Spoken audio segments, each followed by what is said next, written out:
Target locked.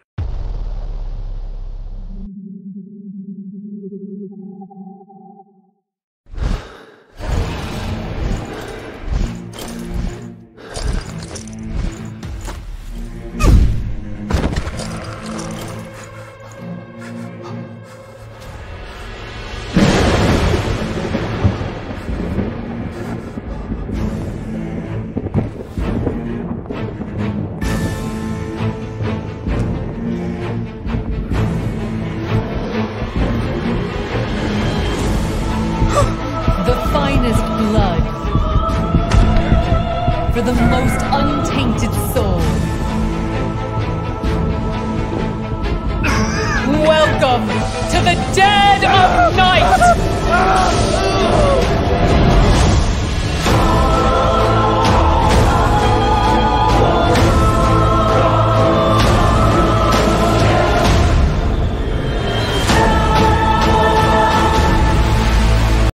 Today's target is Volka. She is a normal damage-dealing fighter for the Nightmare faction. Insatiable Empress of the Scarlet Castle, feasting on crowds is her delight as her bloodlust restores HP. Here's a stat breakdown for Volka and how she compares to other fighters in the game. All of her stats are pretty medium across the board, but she is more focused on being a skill-based hero. Volka's talent is after each basic attack, there is the 30% chance of gaining 1 stack of Scarlet Ferment. Gain 1 extra stack when killing an enemy. Scarlet Ferment increases attack and defense by 6%, stacking up to 5 times. Volka's basic attack attacks up to 3 enemies in range, dealing 100% damage to each of them. With max skill-ups, you can increase the damage by an additional 20%. Volka's ultimate Blood Source is the manually activated ultimate. It has a rage cost of 1000 and upon deployment she starts with 400 and it lasts for 10 seconds. It marks one enemy in range with the highest max HP, inflicting vulnerability of physical and magic damage plus 10%, lasting for 10 seconds. If any marked enemy dies, Volka immediately restores 30% HP and gains 2 stacks of Scarlet Ferment.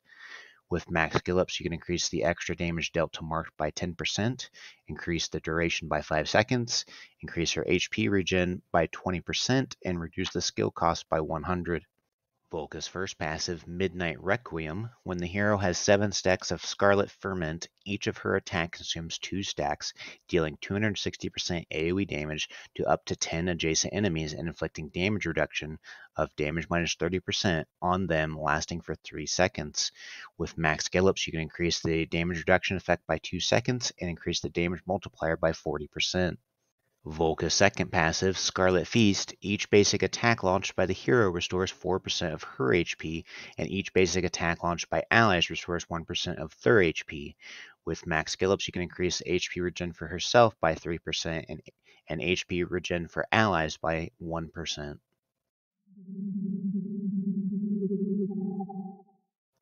Volka's first passive reduces all allies' revival time by 25%. Her second awakening increases attack by 300. Third awakening, during the effect of Blood Source, the healing from Scarlet Feast is doubled. Her fourth awakening reduces all damage reductions by 8%, and her fifth awakening deals 30% extra damage to enemies afflicted with debuffs. Volka can offer great utility to any team, but is medium tier at best when it comes to damage, but she should be geared like any other DPS. Focus of attack percentage, crit rate percentage, and crit damage percentage. Early game, a fatality set would let her bypass any defenses. Mid game, Night Terror could ramp up her damage when she lands critical hits. And late game, to get the most out of her, Ageless Wrath would probably be your best bet. For artifacts, early on Ancestral Teachings is good for her like any other attack-based DPS. Mid-game, Chain of Rage can give her some damage as she receives it, and by late game, the Eye of Sin would augment her AoE focus kit nicely.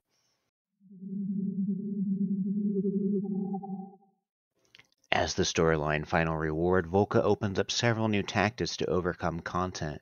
Her passive allowing all her allies to heal each time they attack, and her Awaken 1 awarded from Tide are vital for some tactics in Gear Raid Void Rifts, and possibly be great for the upcoming Immortal Codex. Free Awakenings can be acquired from further progression in Tide, and she is unavailable for summons in any pool, so be sure to keep and use her wherever you might have a free spot open to help your team push further than they might otherwise. She can offer great buffs and debuffs to use against bosses. Thank you for watching this Watcher Realms Hero Spotlight. If you like what you see, feel free to like, comment, and subscribe. I am Lieutenant Sheik, and this target has been destroyed.